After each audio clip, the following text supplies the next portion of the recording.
মুম্বাই টিমের ওপর নিজেদের শাসন আরও একবার বজায় রাখলো গুজরাট টিম।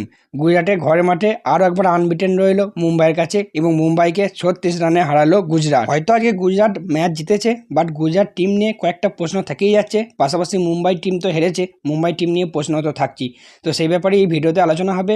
ভিডিওটি অবশ্যই শেষ পর্যন্ত দেখবে আর এরকমই ক্রিকেট রিলেটেড নিউজের জন্য চ্যানেলটিকে সাবস্ক্রাইব করে নেবে। সো চলো ভিডিওটা শুরু করা যাক। তো আজকে টসে জিতে মুম্বাই এবং মুম্বাই টসে জিতে প্রথম বল করার সিদ্ধান্ত নেয়। তো মুম্বাই টিমে আজকে দুটো পরিবর্তন ছিল, একটু অবাক হয়েছিলাম। সবথেকে বড় যে পরিবর্তনটা, যেটা এখনও বুঝতে পারছি না, যে ভিঘ্নেশ পুতুরকে কেন আজকের ম্যাচ খেলানো হলো না। যে প্লেয়ারটা আগের ম্যাচে মুম্বাইয়ের হয়ে প্রথম ম্যাচ খেলে তার আইপিএলের প্রথম ম্যাচে এত নাম করলো, এত ভালো পারফরমেন্স করলো, প্রথম ম্যাচেই তিনটে উইকেট নিল, সবারই নাম কামালো, সেই প্লেয়ারটা আজকের ম্যাচে নেই। কেন নেই সেটার প্রশ্ন জানি না। মুম্বাইয়ের তরফ থেকে, হার্দিক পান্ডিয়া ক্যাপ্টেনের তরফ থেকে কিছু জানানো হয়নি। তবে তার পরিবর্তে দলে নিয়ে আসা হলো মুজিবুর রহমানকে।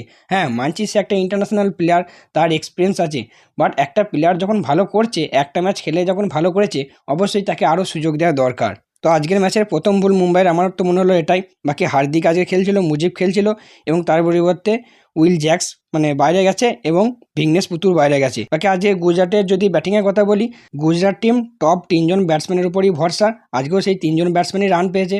বাকি মিডিল অর্ডারে আরও একবার তারা স্ট্রাগল করেছে আজকে, নাহলে হয়তো রানটা আজকে 196 না গিয়ে 210-15 বা তারও বেশি যেতে পারতো।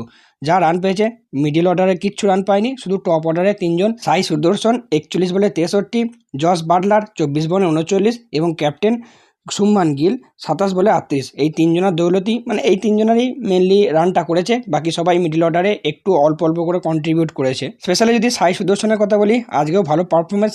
লাস্ট 5টা ইনিংসে, আইপিএলের লাস্ট 5টা ইনিংসে সাই সুদর্শনের 1টা সেঞ্চুরি এবং 4টে হাফ সেঞ্চুরি রয়েছে, যার মধ্যে আগের ম্যাচেও খুব সম্ভবত 70 বা 71 করেছিল। তো ওপেনিং এসে সে যথেষ্ট ভালো পারফর্ম করছে।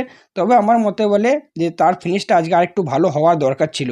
তার ফিনিশে শেষের দিকটায় লাস্ট 2-4টে বলে আউট হওয়ার আগে আরেকটু হিট নেওয়া দরকার ছিল। যদি আউট হওয়ার আগে এরকম একটা ইনিংস খেলে যখন আউট হচ্ছে, সেক্ষেত্রে যদি তার স্ট্রাইক রেটটা আরেকটু বেশি থাকতো, সেক্ষেত্রে আমি বলতাম যে তার ইনিংসটা আজকে পুরোপুরি 100% পারফেক্ট ইনিংস ছিল। যদিও ইনিংসটা খারাপ ছিল না, তার দৌলতি 196 রানটাও হয়েছে। তবে গুজরাটের মিডিল অর্ডার আরও একবার ব্যর্থ। সেই জায়গায় তুমি রাদারফোর্ড বলো বা শাহরুখ খান আজকে তাকে 4 নম্বরে প্রমোট করা হয়েছিল, তাতেও সেরকম খুব একটা কিছু করতে পারেনি। রাহুল তিয়াটিয়া আগের মাসে রান আউট, আজকেও রান আউট, তাই তাকে নিয়ে সেরকম কিছু বলবো না, যদিও ওইখানে ওরকম রান আউট হওয়া দরকার ছিল না।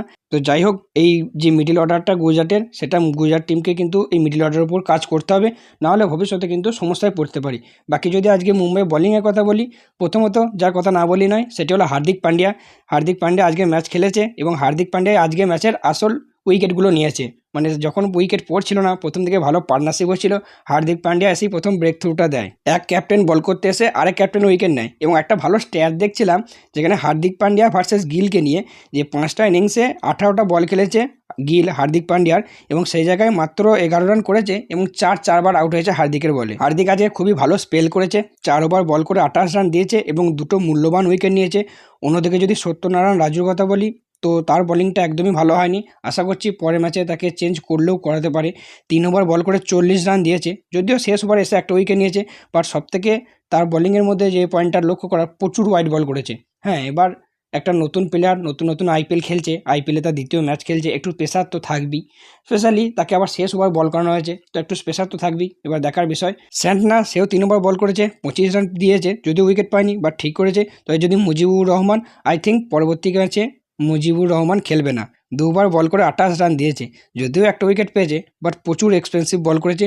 আই থিঙ্ক তার পরিবর্তে পরবর্তী ম্যাচে মুম্বাই টিমের ভিঘ্নেশ পুতুরকে অবশ্যই ফিরিয়ে আনা দরকার।